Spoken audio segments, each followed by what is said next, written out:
Space legal consultants में आपका स्वागत है। आज हम बात करते हैं जीपीए यानी कि जर्नल पावर ऑफ अटर्नी के बारे में, और इसके ऊपर ऑनरेबल दिल्ली हाई कोर्ट ने एक लैंडमार्क जजमेंट दिया था जिसका नाम है Hardeep Kaur versus Kailash and others.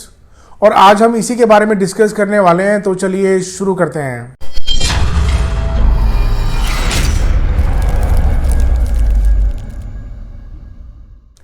East of Kailash new Delhi के ई ब्लॉक के अंदर 125 गज का एक लीज होल्ड प्लॉट होता है, और इस प्लॉट की इनिशियल ओनर होती हैं मिस दर्शन कौर, और 1973 में मिस दर्शन कौर ये प्रॉपर्टी हरदीप कौर को बेचती हैं और वो उनके फेवर में कंस्ट्रक्शन एग्रीमेंट और जीपीए एग्जीक्यूट करती हैं।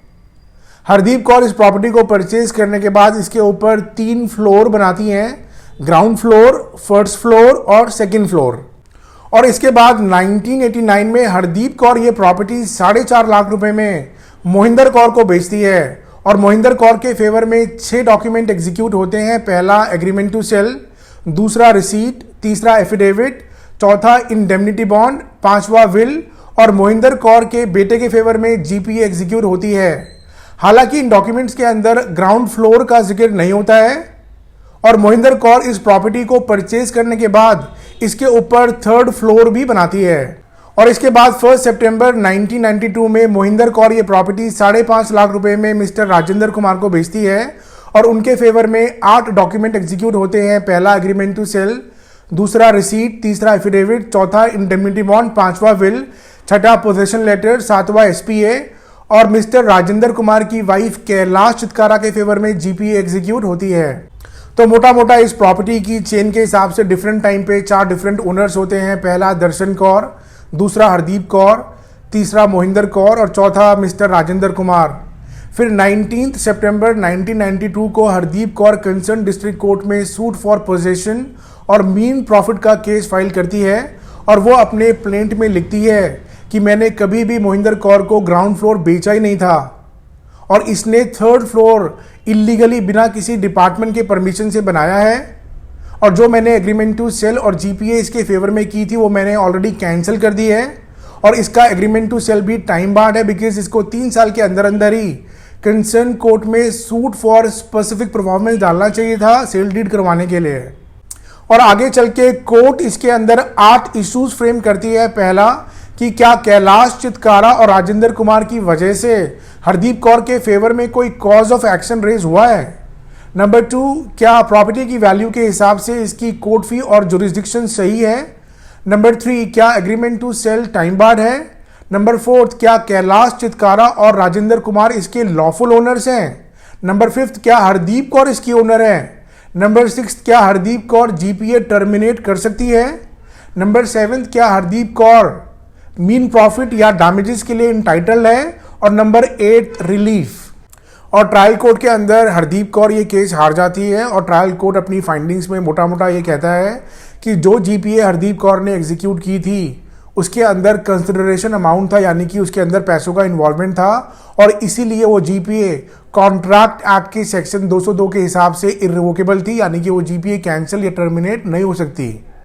और कोर्ट ने यह भी बताया कि ट्रांसफर ऑफ प्रॉपर्टी एक्ट 1882 का सेक्शन 53A हरदीप कौर को सूट फाइल करने से बार्ड करता है, यानी कि रोकता है, और डॉक्यूमेंट्स एग्जीक्यूट करने के बाद अब हरदीप कौर वापस एग्रीमेंट टू सेल पे नहीं जा सकती, यानी कि हरदीप कौर के ऊपर स्टॉपल भी लगा हुआ था। और ट्रायल कोर्ट ने यह भी बताया कि जो डॉक्यूमेंट्स हरदीप कौर ने एग्जीक्यूट करे हैं अब वो उनको कैंसिल नहीं कर सकती, और हरदीप कौर के पास कोई भी लीगल राइट्स नहीं है कि वो प्रॉपर्टी का पोजेशन या मीन प्रॉफिट रिकवर करे।